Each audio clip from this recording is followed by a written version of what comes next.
Good morning, students. Welcome to my YouTube channel. I hope that you all are happy and well at your homes. Be happy, be safe, be healthy. Okay.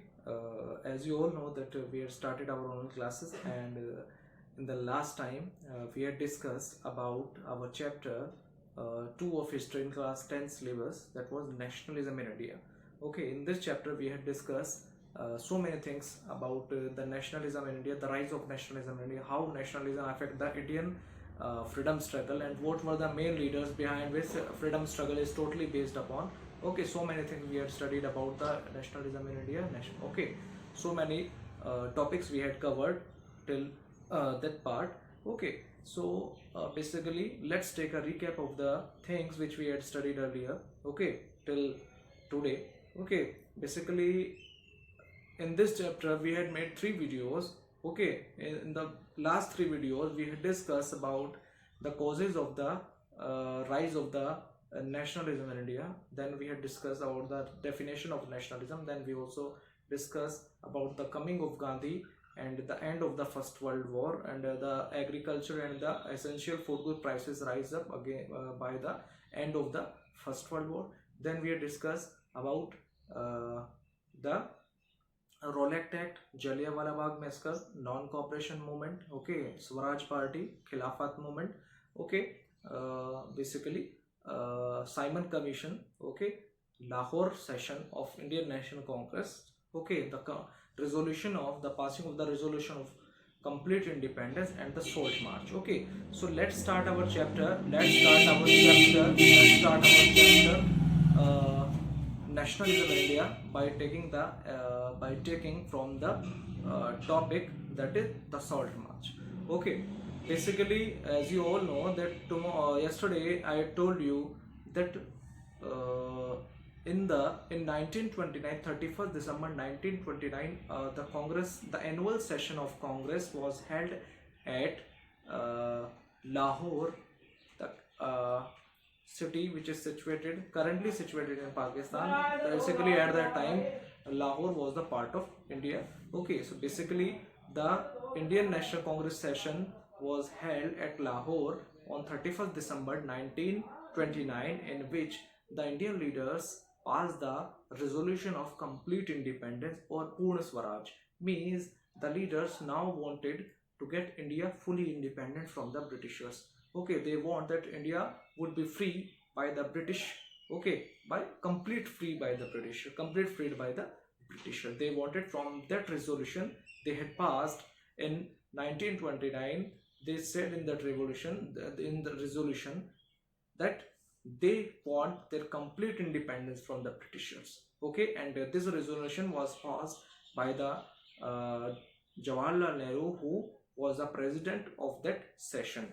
Okay, after that Gandhiji present their 11 demands to fulfill by the Britishers. Okay, Gandhiji presented 11 demands, raise or give 11 demands to the British government, in front of the British government, so that they can fulfill the demands.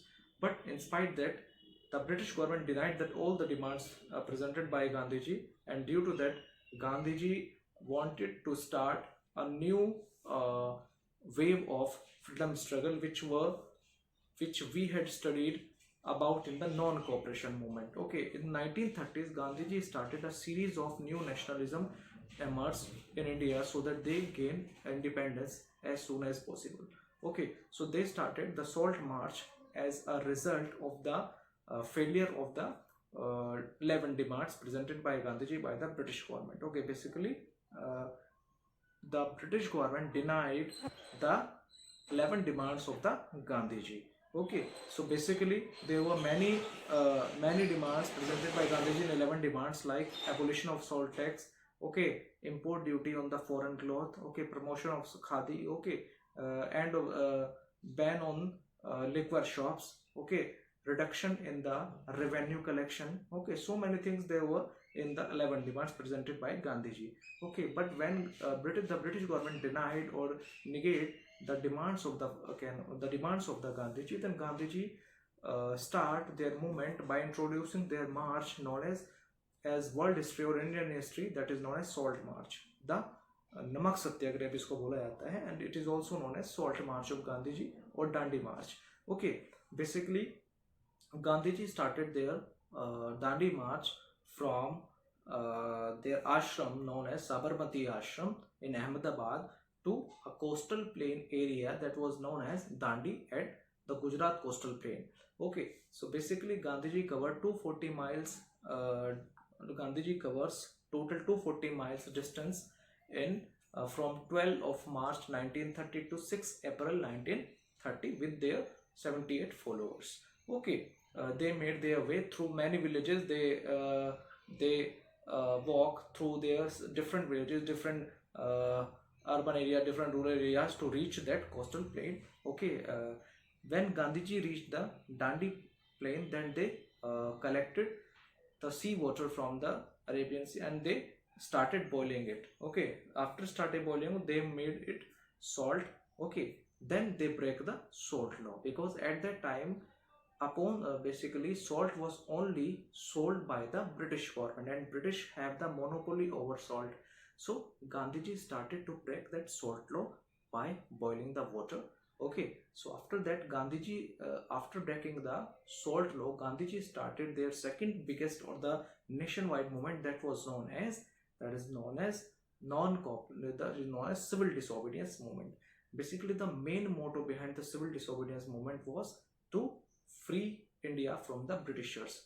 Okay, and the purpose and the motive of this, or the main idea behind the civil disobedience movement, was to break all the laws which was made by the Britishers. Okay, basically these laws were very repressive, and basically Gandhiji demand or urged the Indian citizens or all the peoples of India, all the masses of India, to participate in this movement and act against the Britisher, against their foreign domination, so that British can free India as soon as possible.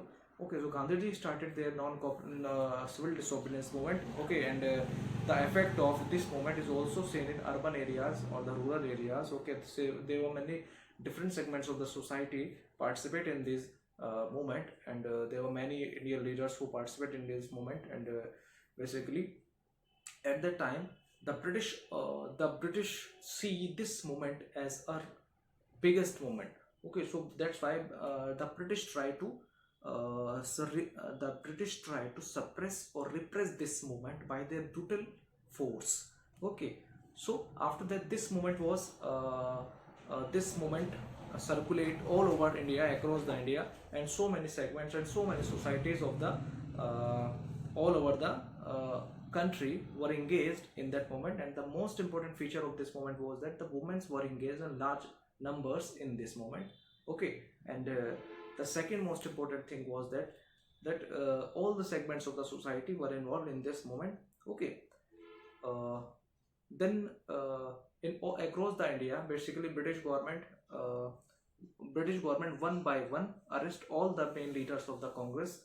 Okay, basically he arrested the Jawaharlal Nehru, he arrested the Khan Abdul Ghaffar Khan, which is also known as the Frontier Gandhi in Peshawar. Okay, so basically so many Indian leaders were at that time, they were all in jail, and there were many persons who protested against the British government, they also put up in jail by the British government. Okay, after that the Viceroy of India, that was when Lord Irwin, made an arrangement, made an pact with Gandhiji that was known as Gandhi-Irwin Pact 1931. Okay, एक समझौता हुआ गांधी में, महात्मा गांधी जी और the Viceroy at that time of India, that was Lord Irwin, उन दोनों के बीच में एक समझौता होता है. that समझौता, that pact name was Gandhi-Irwin Pact in 5 of March 1931, in which there were two provisions. What the first provision was that the first provision in this pact was that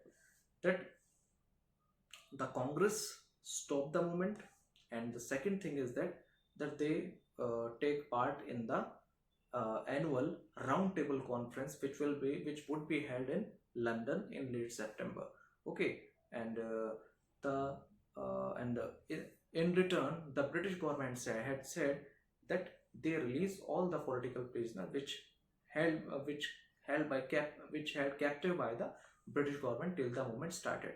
Okay, so basically Gandhi-Irwin Pact was signed by the Gandhi and Lord Irwin, in which two or three provisions was that Gandhi ji stopped the movement. First thing, the second thing, they would attend the second roundtable conference, which will be held on London in September, and in return, the British government released all the political prisoners of Congress as well as all the peoples who were captive by the British government during this struggle or during this moment.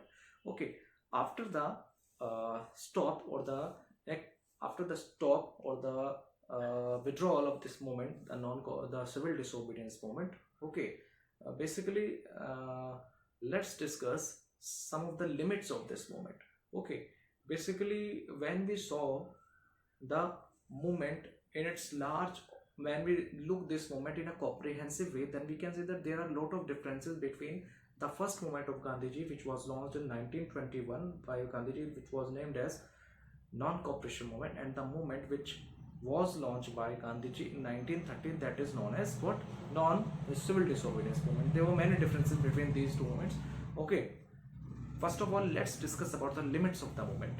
Okay, basically, in this moment, the SC/ST candidate, the SC/ST peoples had not participated in this type of movement. In this movement, basically, the SC/ST community did not participate because they have their own leader named what? The rise of that leader, and the fourth most famous leader of the Dalit community, that was Dr. B.R. Ambedkar, and they were urged by the community leader Dr. B.R. Ambedkar, so that they don't get to the movement of Congress, because Congress was not in favor of the SC/STs. So that's why basically in 1930 Dr. B.R. Ambedkar formed an organization which was named as Depressed Class Association, in which he represented the Dalit community. Okay, after that, the second limit was that there were less Muslims which were participated in this movement, because at that time the reaction of the Congress was more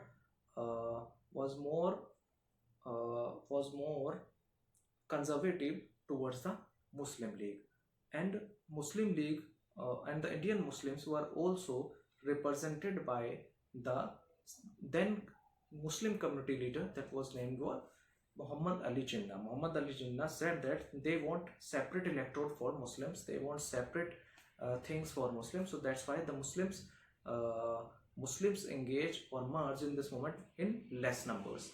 Okay, basically, if we look this movement in comprehensive way, then we can say that there were many Muslim leaders who were the part of Congress, but that not satisfy the condition of the Indian Muslim. Basically, mostly the Muslims were represented by the Muhammad Ali Jinnah.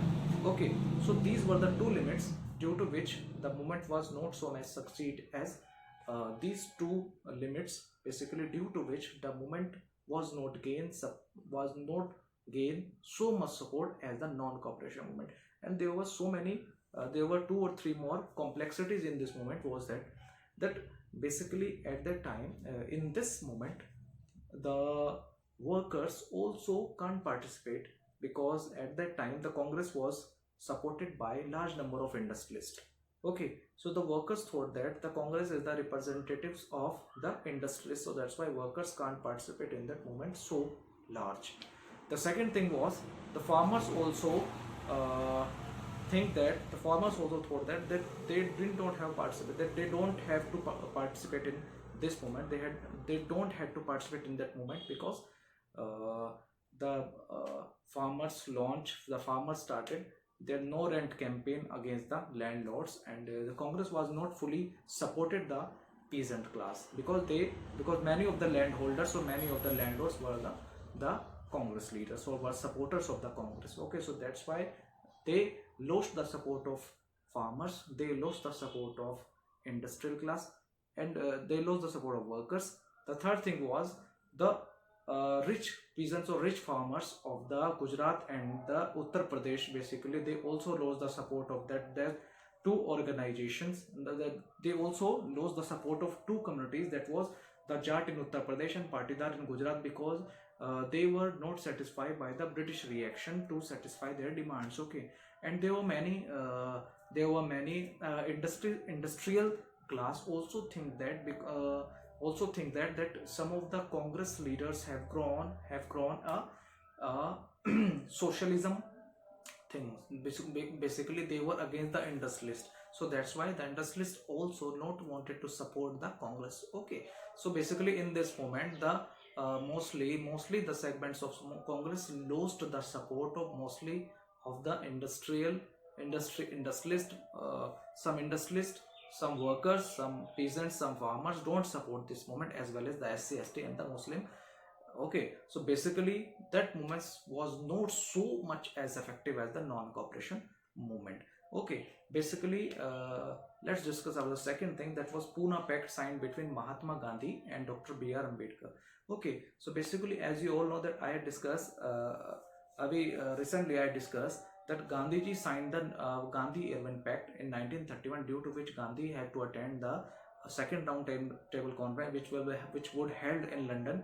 Okay, in 1932, late September 1932, Gandhi had to Gandhi gone to London to participate in the second round table conference, in which he represented the Congress, and Muslims were represented by the Muslim League, and SC/ST were represented by Dr. B.R. Ambedkar, in which the Prime Minister of Britain at that time was Ramsay MacDonald. So Ramsay MacDonald said that they started the communal award. Communal award means that there were one thing that was, we see in that the Muslims have a proportional representation. Muslims have separate electorate in India till 1909. After that, they announced that the SC/ST also gain separate electorate. Okay, they also wanted to give separate electorate for the SC/STs. Okay, so that's why on that matter the Gandhiji was not satisfied by that meeting. Okay, they came back from the meeting and start protesting against the British government by reviving that movement, civil disobedience movement. Okay, उन्होंने civil disobedience को movement को दोबारा से शुरू किया आके London से, लेकिन इस बार वो मूवमेंट इतना सक्सेसफुल नहीं हुआ है जितना वो पहले हुआ था. Okay, so that's why Gandhi ji was held captive. Gandhi ji को अरेस्ट किया गया. Gandhi ji was arrested and kept और put in the Pune jail, and at the time Gandhi was start fasting against the demands or the announcement made by the Prime Minister of Britain. Okay, so basically at the time Dr. B.R. Ambedkar came Dr. B.R. Ambedkar came to meet Mahatma Gandhi in the Yerwada jail of Pune. Okay, in which they made an arrangement or a pact that was known as Pune Pact, in which Mahatma Gandhi assured Dr. B.R. Ambedkar that in the future constitution of India they had reserved for some seats for the reservation of the SC/ST community. So that's why the agreement was reached, and after that Dr. B.R. Ambedkar was also satisfied by the reaction of Mahatma Gandhi. Okay, so after that basically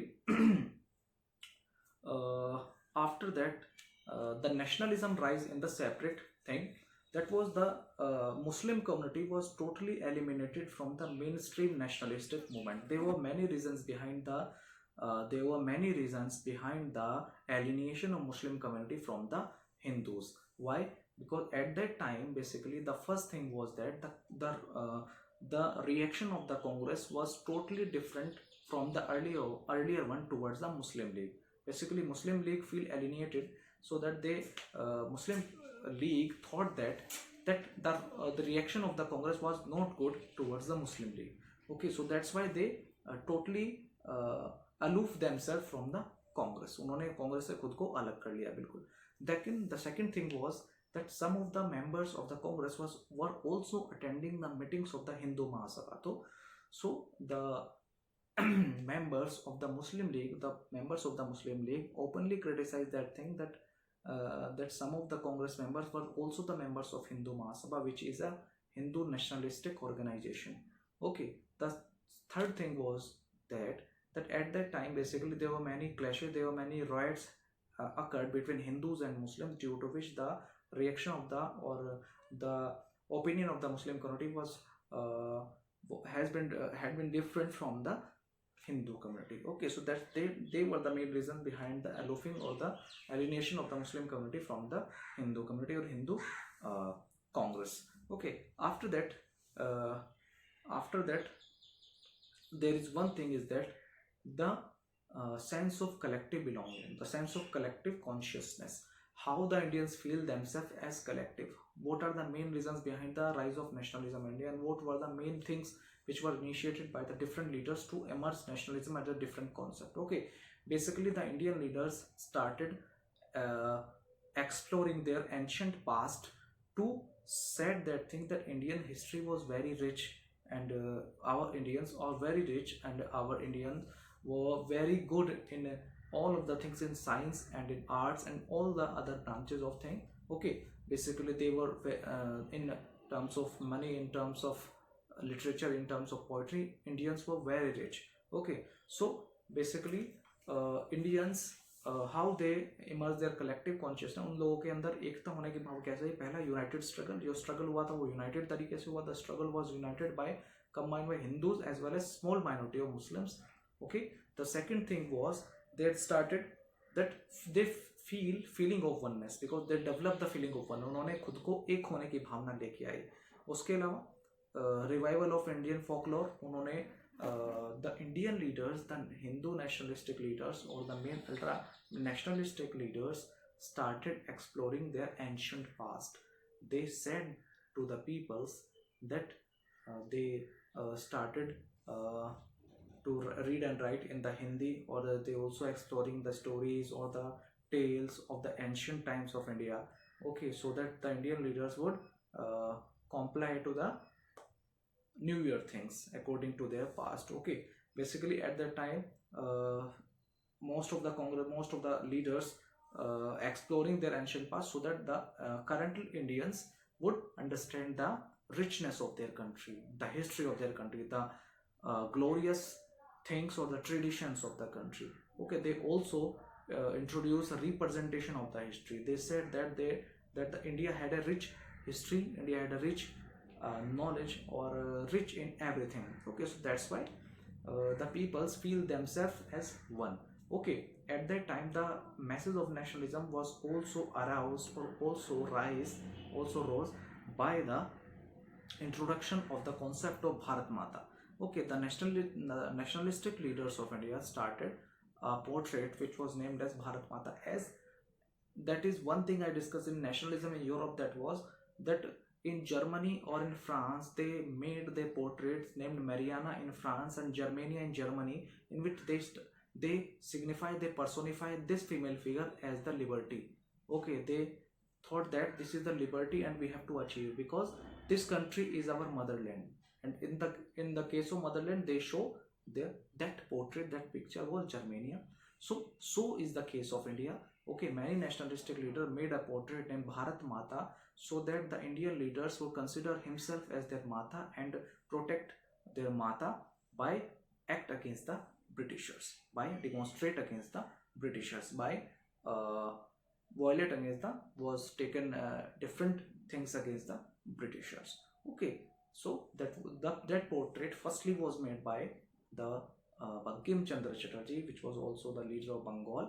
Okay, and they also wrote one novel that was Anand Mat, in which he introduced the national song of the future national song of India, that was Vande Mataram. Okay, after that in proper form, basically Abhindranath Tagore made the portrait of Bharat Mata.